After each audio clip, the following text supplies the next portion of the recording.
Assalamualaikum warahmatullahi wabarakatuh. Alhamdulillah, bertemu lagi kita pada hari ini untuk mempelajari subjek adab tahun 5 bersama Ustazah. Ustazah mengharapkan semua anak-anak dalam keadaan sihat walafiat dan dalam keadaan bersedia ya. Baik, hari ini kita akan mempelajari tajuk adab bersama pemimpin. Anak-anak pernah dengar tak pemimpin tu apa? Baiklah, kalau tak pernah, jom sama-sama kita belajar. Okey, sebelum kita belajar dengan lebih lanjut, Ustazah akan terangkan maksud pemimpin. Okey, pemimpin ialah ketua atau orang yang bertanggungjawab memimpin sebuah negara, negeri, daerah, kampung dan sebagainya.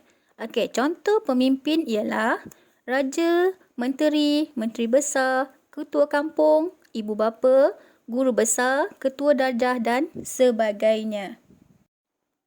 Okey, untuk info tambahan, yang di-Pertuan Agong adalah pemimpin umat Islam negara kita. Manakala Perdana Menteri ialah Ketua Kerajaan Malaysia. Bapa pula adalah pemimpin keluarga dan guru besar adalah pemimpin di sekolah. Okey, jadi anak-anak dah faham kan siapa itu pemimpin kita? Okey. Ustazah akan menerangkan tajuk yang seterusnya iaitu adab bersama pemimpin. Ada 6 adab bersama pemimpin, ada banyaklah tapi yang dalam buku ni ada 6. Ustazah akan terangkan satu persatu. Okey, yang pertama, menghormati pemimpin. Kita kena hormat pemimpin kita. Okey, yang kedua, bersifat kasih sayang. Okey, kita kena sayang pemimpin kita. Yang ketiga, menasihati dengan cara yang diplomasi. Okey, contohnya kalau kita nampak perbuatan pemimpin kita salah, kita perlu tegur dengan cara berhikmah. Okey, tak bolehlah kita terus marah-marah dia kan. Itu adalah cara yang tak diplomasi.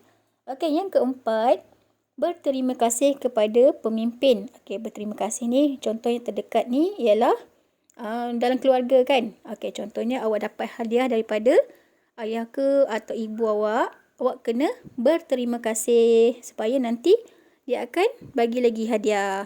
Okey, yang kelima, menjaga suara. Okey, menjaga suara ni seperti yang awak tahu, kita tak boleh meninggi suara dengan orang yang lebih tua daripada kita. Kita kena cakap dengan lemah lembut. Dan yang terakhir, berdoa untuk kebaikan. Kita kena sentiasa doakan dia supaya dia sihat kan. Okey, baiklah, kita akan tengok tajuk yang seterusnya iaitu cara menghargai jasa pemimpin. Okey, dekat dalam buku ada 6 dan Ustazah nak awak hafal 3 supaya awak senang nanti kan dalam peperiksaan. Okey, yang pertama, menanam semangat cintakan negara. Okey, macam mana nak tanam semangat cintakan negara? Bukan tulis I love you Malaysia, bukan. Tapi awak kena sayanglah Malaysia kan, bangga jadi rakyat Malaysia sebab pemimpin dia adalah pemimpin yang baik. Okey, yang kedua, menyokong dan membantu mereka. Okey, apa-apa yang pemimpin kita buat, kita kena sokong dan bantu untuk ringankan beban pemimpin. Okey, yang ketiga, kesetiaan yang ikhlas kepada pemimpin. Okey, setia ni bila dia minta tolong, kita kena cepat-cepat tolong. Okey, yang keempat, menghargai pemberian dan kemudahan. Okey, bila pemimpin beri kita pemberian, kita kena hargai. Macam mana cara nak hargai? Kena jaga elok-elok. Okey, yang kelima, menjaga harta benda awam. Okey, sebab apa kena jaga? Sebab dia adalah harta benda awam. Kalau harta benda awam, bermakna itu adalah kegunaan bersama. Jadi, kena jaga elok-elok lah. Okey, dan yang terakhir, menjadi rakyat yang berdisiplin. Okey, contohnya macam sekarang lah kan. Kita dilanda musibah COVID-19. Jadi, semua orang kena duduk dekat rumah. Okey, kena berdisiplin lah sebab kita tak nak benda tu merebak. Jadi, kita kena duduk di rumah, ikut cakap pemimpin. Kalau keluar, kena pakai mask atau topeng muka. Okey, dalam tajuk pemimpin ni, inilah tajuk yang paling penting sekali yang awak kena ingat. Bukan kena je, tapi wajib ingat. Okey, ada 7. Yang pertama, negara dipimpin oleh Perdana Menteri. Okey, siapa Perdana Menteri kita? Itu awak kena cari sendiri. Okey, yang kedua, negeri. Negeri dipimpin oleh Menteri Besar. Okey, ini dua ni selalu orang terkeliru negara dan negeri. Negara ni lagi besar daripada negeri. Okey, kalau negara dipimpin oleh Perdana Menteri, negeri dipimpin oleh Menteri Besar.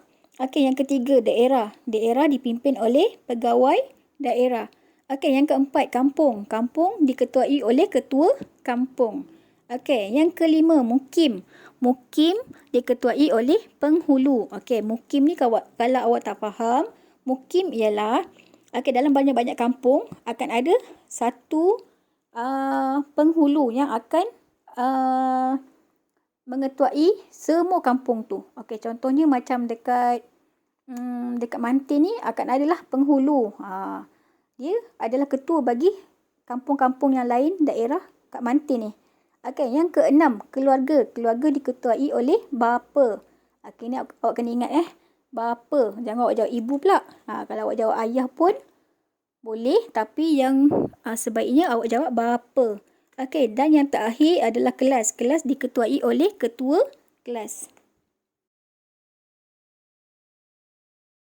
Okey, yang seterusnya kita akan tengok faedah beradab dengan pemimpin. Faedah ni kebaikan. Kebaikan yang awak dapat kalau awak beradab dengan pemimpin. Yang pertama, awak akan dikasihi oleh Allah. Yang kedua, mudah mendapat pertolongan atau bantuan. Okey, kalau awak baik dengan orang, orang pun akan baik dengan awak. Okey, yang ketiga, keadaan masyarakat akan aman dan sentosa.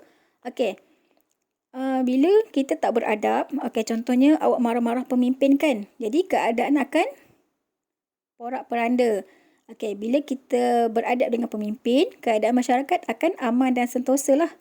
Yang keempat, mendatangkan hasil kerja yang baik. Yang kelima, memudahkan pengurusan.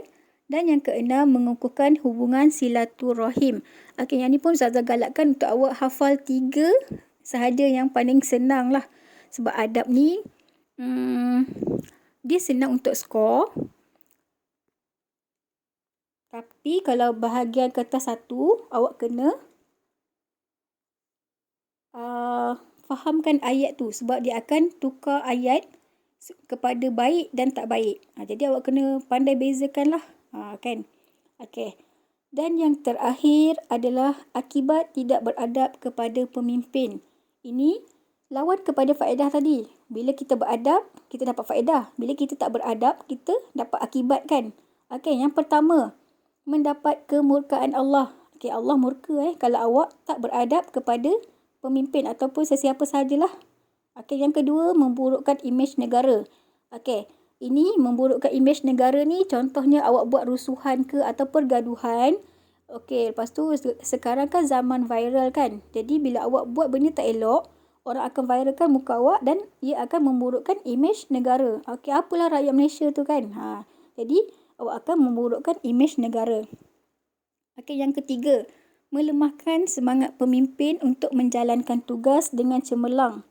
Dan yang terakhir, menggagalkan perancangan yang dibuat oleh pemimpin untuk kebaikan rakyat. Okey, jadi pemimpin pun dah malaslah nak buat kan. Sebab awak tak beradab dengan pemimpin. Okey, jadi setakat ni saya harap awak fahamlah keseluruhan tajuk beradab dengan pemimpin. Sebab adab ni dia tak susah. Dia lebih kepada cara kita berfikir. Okey, kalau macam contoh kertas 1, awak kena jawab ABC. Tapi kalau kertas 2, nak tak nak, awak kena hafal lah macam saya cakap tadi kan. Faedah dan akibat.